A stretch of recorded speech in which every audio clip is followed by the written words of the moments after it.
მოგესალმებით ღვთისმგნელებო, კიდევ ერთი ნიშანი ჭეშმარიტი ქრისტიანების ამოსაცნობი ეს გახლავთ ის თუ სადა ამზადებენ ადამიანებს სამოთხის მოქალაქეობისათვის. რაზეც არამც თუ საუბრობენ სხვა ეგრეთ წოდებული ქრისტიანულ რელიგიებში მართლმადიდებლების ჩათვლით, არამედ არც კი განიხილავენ აი ამ თემას.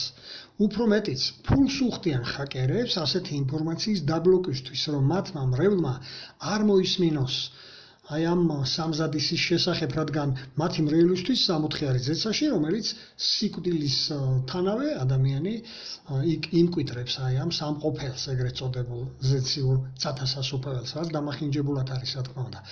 მაგალითად, გასულ აი ამის წინა რიგით 105 ვიდეოს თუ ნახავთ, ეს რიგით 106 ვიდეო რგოლია, თუ აკვირდებით, რიგით ნომრები ჭრილებში ამოცემული. თუ ნახავთ აი ამ 105 ვიდეოს, იქ არგუმენტები მოყვანილი მაქვს წმინდა წერილიდან, თუ რა სხვაობაა ქრისტეს 1000 წლიან მართლობასა და დედამიწაზე აღდგენილ სამოთხეს შორის. ქრისტეს 1000 წლიანი მართლობა ეს არის მისი მეფობა, რომელიც სრულად მოიცავს ჩვენს პლანეტას და რომელიც დაიწყება არმაგედონით. და მეორე დღიდან უკვე რომელსაც ჩვენ მოიხსენიებთ ახალ ქვეყნიერებად, ახალ ერად, სადაც მოხდება უკვე პლანეტის სამოთხედ გადაქცევა და სადაც როგორც არმაგედონ გადატანილებს, ასევე ეტაპობრივად მკვდრეთით აღდგენილებს მოამზადებენ აი ამ 1000 წლის განმავლობაში სამოთხის მოქალაქეებად. აი ამ ერთიანი საგანმანათლებლო პროგრამის მეშვეობით. აი ეს წმინდა დასწავლება შეიძლება ასე ვთქვათ, ასე მოიხსენიოთ, რომელიც იქნება ერთი საერთო სწავლება მთელი მსოფლიოს მასშტაბით. და აი ამ სწავლების მეშვეობით გაგვასრულყოფილებენ, დაგვასწავლიან სამოთხეში ცხოვრების უნარჩვევებს, სხვა ცოცხალ ქმნილებებთან მოქცევის წესებს, აი ამ თავისებურებებს, ვიდრე საბოლოო გამოცდამდე. და აი ამ საბოლოო გამოცდის მერე ქრისტეს 1000 წლიანი მართლობის ბოლოს უკვე ვინც გაუძლებენ და გადაეტანენ აი ამ გამოცდას, მიიღებენ სამოთხის მოქალაქეობას და მასში ცხოვრების კურთხევას როგორც ძღვენად. მაგრამ როგორც ეს თემა დავიწყე, როგორ ამოვიცნოთ ჭეშმარიტი ქრისტიანები, რომლებიც დღესვე უკვე იმყოფებიან სულიერი გაგებით სამოთხეში, ანუ ქრისტიანულ კრებებში, სადაც უკვე აი ეს გადალახულია, შეიძლება ითქვას და დაძლეულია ისეთი ბარიერი, რაც არის მთავარი ბარიერი და რომელსაც ქვია მშვიდობიანი თანაცხოვრება, როგორც ერთმანეთთან, ისე უცხოებთან და მოყვასთან, რადგან ეს დღემდე ვერც გაერო. და ვერც სხვა ვერავითარმა ორგანიზაციამ თუ რელიგიებმა მით უმეტეს მართლმადიდებლობის თამადობით ვერ შეძლეს და ვერც შეძლებენ, რადგან სინამდვილეში მათთან არ არის უფალი, ისინი არ იმართებიან ღვთის წმინდა სულით და არ მიყვებიან ამ ხელმძღვანელობას და ამიტომაც განსხვავებით ჭეშმარიტი ღვთის ორგანიზაციის მიწიერი ნაწილისაგან, სადაც არის ეს ქრისტიანული კრებები და აი ეს სიმბოლური სამოთხე, ჭეშმარიტი მშვიდობა ადამიანებს შორის, რომელიც დღეს უკვე როგორც შემდგარი ფაქტი თქვენს თვალწინაა, თქვენს გვერდითაა, ეს უკვე არსებობს და საჭიროა თქვენი მხრიდან გულწრფელობა, რომ დააკვირდეთ ამას და აღიაროთ, რაც ნამდვილად გვეამაყება ჩვენ ჭეშმარიტ ქრისტიანებს, რომ სწორედ ეს გამოგვარჩევს ქვეყნიურად მოაზროვნე ადამიანებისაგან და თვითმარქვია ქრისტიანებისაგან, მართლმადიდებლებისგან. ესაა რომ არა ჩვენს შორის, აი ერთმანეთს შორის, აი განსხვავება მინდა დაგანახოთ, ჩვენ არ ვიღებთ მაგალითად იერარხს თანამორწმუნეებისა თუ სხვა რელიგიების მიმდევრების მოსაკლავად, მართლმადიდებლებისგან განსხვავებით, არ ვაგინებთ, არ შეურაცხყოფთ ფიზიკურად, არ ვეხებით, არ ვძალადობთ სხვა რელიგიების წარმომადგენლებზე, მართლმადიდებლებისგან განსხვავებით, არ თაღლითობთ, არ გამოვძალათ არავის არაფერს, არ ვქურდობთ, არ ვიპარავთ, არ ვატყუებთ, ხო? რაც ჩანს ეს და მასიურია მართლმადიდებელ რელიგიაში, ამას ვერავინ ვერ იტყვის, რომ ეს ასე არა თუ არა და აგერ მარტივ მაგალითს მოგიყვანთ, რატო ემდურებით ამ ხელისუფლებას? ჩამოთვალეთ ის მიზეზები. ამ ხელისუფლებაში ხო ქართველი მართლმადიდებლები იმყოფებიან. ჩამოთვალეთ კლავაც ის მიზეზები და მიხვდებით, რაზეც ვსაუბრობ და რომ ჩვენ ზუსტად მივყვებით იესო ქრისტეს აი ამ მითითებას, რომელიც ფაქტიურად არის ამოსაცნობი ნიშანი მისი მიმდევრების. ეს თვითონ ქრისტემ გაუსვა ხაზი, რომ სწორედ ეს იქნებოდა ამოსაცნობი ნიშანი, რომელიც გარკვევით იკითხება იოანეს სახარების მე-13 თავის, აგერ 34-35 მუხლებს დაურთავ. ეს უკვე დიდი მტკიცებულებაა იმისა, თუ რა განსხვავებაა ჭეშმარიტ ქრისტიანებსა და თვითმარქვია ქრისტიანებს შორის. რა თქმა უნდა, სრულყოფილება ჯერ ჩვენთანაც არაა, ჩვენ შორისაც და როგორც თქვი, ამას მივახცევთ ქრისტეს 1000 წლიანი მართლობის ბოლოს, როცა ეს შევდგებით ნამდვილ ადამიანებად, ჭეშმარიტ ღვთის ანარეკლებად და სწორედ აქამდე მიგვიყვანს ქრისტე როგორც გზა და მისი კრებების მეშვეობით, რომლის თავიც თავად თვითონ იესო ქრისტეა და აი ამას სხვა რელიგიები ვერ მიაღწევენ ვერასოდეს, ვერც მართლმადიდებლებში. თუმცა როგორც თქვი, ჩვენს კრებებში აი ამ ქრისტიანულ კრებებში ჯერ ბევრი რამაა მოსაშორებელი, ისეთი რამ თუნდაც ავიღოთ მაგალითისათვის, როგორიცაა ჭორაობა. გაჭორვა რამდენიმე ადამიანის მხრიდან ვინმესი. რადგან ამას თავად მოციქულები ამბობდნენ, მაგერ დაურთავ იაკობის წერილიდან მესამე თავის მეორე მუხლს, რომ აი ეს სრულყოფილი იქნება მაშინ ადამიანი თუ კი შეძლებს ენის ანაგმას. და ეს სრულყოფილება ჩვენ თქვით, რომ 1000 წლის ბოლოს უნდა მივახცევთ. და უკვე აი ეს დღესვე უკვე ადამიანებმა შევძლეთ ისეთი რაღაცებისაგან თავის დაღწევა, რაც წარმოუდგენელია მართლმადიდებლებისთვის თუ სხვა რელიგიებისთვის. და ამაზე ცოტა იქით ვისაუბრებ უფრო მეტად. და აი ეს სრულად ენის ანაგვა, როგორც თქვი, ეს არის მხოლოდ სრულყოფილი ადამიანის დონე უკვე, როცა სრულიად დაიმორჩილებს თავის თავს ადამიანი. აქაც ყველაფერი შედარებითია. მე არ ვსაუბრობ ახლა იმ როგორც ჭორაობაზე და ორგანიზაციის ყველა კრებაზე. მე ვსაუბრობ კონკრეტულად იმ კრებაზე, სადაც მე ვესწრები. და არ ვსაუბრობ სხვებზეც, ხო? არამედ საკუთარი თავიდან მიმართებით, რასაც ვამჩნევ სხვების მხრიდან, ჩემი მისამართით. აი ამას აღნიშნა უბრალოდ, ვინც მაგალითად შევისწავლეთ სხეულის ენა და კარგად ვერ ყვევით აი ამ ჟესტიკულებაში, ეს არ გამოგვეპარება. მაგალითად, როცა ორი პიროვნება დგას მოშორებით, ორივე შენ გიყურებს და რაღაცას საუბრობენ, უკვე გასაგებია რომ შენზე საუბრობენ. და დეტალებზე დაკვირვებით იმასაც ხვდები, დადებითად საუბრობენ თუ არ ყოფითად. მაგალითად, როცა საუბრის ტემპი იმაზე ოდნავ ჩქარია, ვიდრე ბუნებრივი ტემპი, უკვე იცი რომ უარყოფითი საუბარი მიდის. თან თუ აკვირდები სახის მიმიკებს და ხელების აი თითების ჟესტიკულებას, იმასაც ხვდები, რომ განგიკითხავენ თუ გაქებენ. ან მაგალითად ვიღაცამ შეიძლება რაღაცა შეგვირდეს, მოგვიანებით კი უარი გითხრას და არ გაითვალისწინოს ის თავისი აი ეს მაგალითად 114 ფსალმოს თუ ნახავთ, ხო? 2-დან 4-ის ჩათვლით არის ამ კონტექსტში კარგად არის, თუ ვინ დაიმკვიდრებს ღვთის კარავს, აქ ღვთის კარავში იგულისხმება სწორედ აი ეს ღვთისმოსაწონი ორგანიზაციის ნაწილი, ვინ გახდებიან და საბოლოოდ ვინ გადავლენ 64-ში, აგერ 2-დან 4-ის ჩათვლით, აქ მეოთხე მუხლის ბოლოში მიაქციეთ ყურადღება, აქ ვინც არ შეცვლისო თავის საზიანოთ დაფიცებულს. შეიძლება რაღაცა შეპირდი ვიღაცას, მე აღმოაჩინე რომ შენ საზიანოთ არის დაპირება, მაგრამ ეს მუხლი გაჩვენებს რომ არ უნდა შეცვალო შენს მიერ ნათქვამი სიტყვა.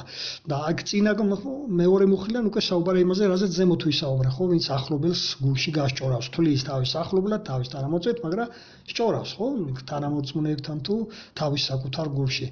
და ხედავთ ხო, ეს არის მნიშვნელოვანი თვისებები, რომლებიც უნდა დაძლევს ადამიანმა დღესვე უკვე რომ მოემზადოს როგორც 64-ის მოქალაქე.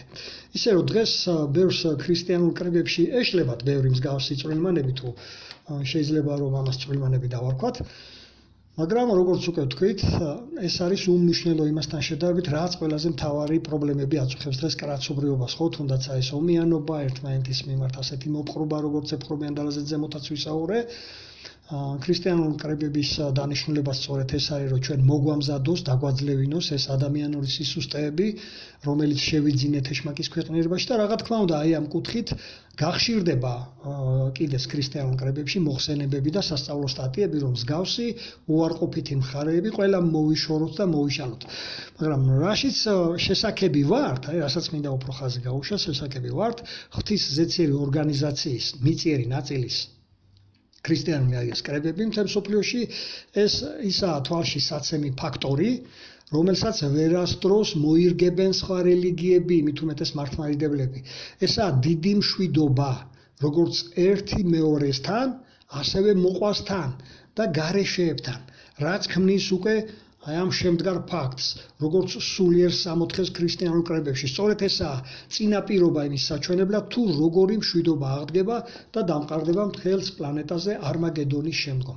განვიხილოთ იმ წინასწარმეტყველების ის წინასწარმეტყველება, რის საფუძველზეც ხდება ეს დღეს, მთელს მსოფლიოზე მხოლოდ და მხოლოდ ჭეშმარიტ ქრისტიანებს შორის და რატომ ვერ გვარდებიან აი ამ ხრივ სხვა რელიგიები, როგორც ერთმანეთთან, თანამორწმუნეებთან, ასევე გარეშეებთან და სხვა ეროვნების თუ სხვა რელიგიების წარმომადგენლებთან. ბიბლიაში არის ასეთი წიგნი, ესაია წინასწარმეტყველის წიგნი, სადაც ბევრი დეტალია მომავალ სამოთხესთან დაკავშირებით, რომელიც შესრულდება ქრისტეს 1000-წლიანი მმართველობის დროსაც და აღდგენილ სამოთხეშიც.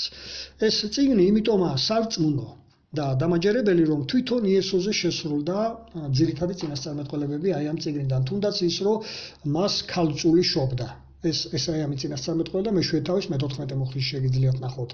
ან ასევე მისი ვნება და წამება, რომელიც ზუსტად აღწერილია ესაიას 53 თავი, მთლიანია ეს 53 თავი, მე-12 მუხლისგან შედგება, აღწერს იმას, როგორ აწამებდნენ და ავნებდნენ მესიას, ხო? და ეს ზუსტად დეტალურად არის შესრულებული.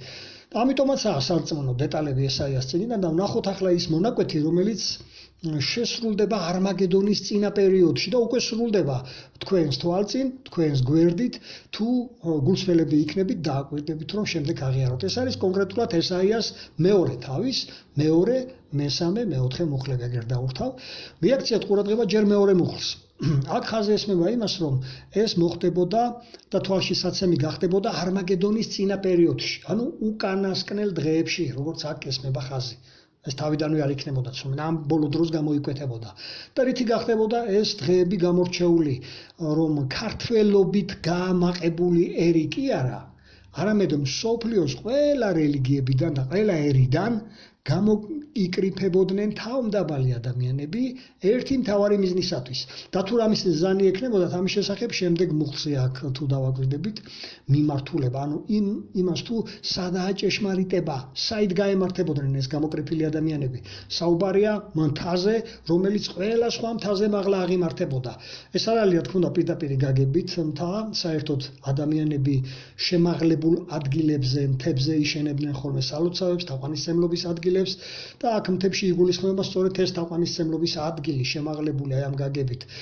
ღმერთის ზეცერი ორგანიზაციის მიწიერი ნაწილი, რომელიც ყველა რელიგიებისაგან, მათ შორის მართლმადიდებლებისგან განსხვავებით, მთელს მსოფლიოში ყველა ერში იქნებოდა და ყველაზე მაღლა დადგებოდა თავისი საგანმანათლებლო პროგრამის დონით. რაც გულისხმობს სწორედ აი ამ ადამიანების მომზადების პროცესს სამოთხის მოქალაქეობისთვის და იესო ქრისტესთან როგორც მეფესთან შესახვედრად.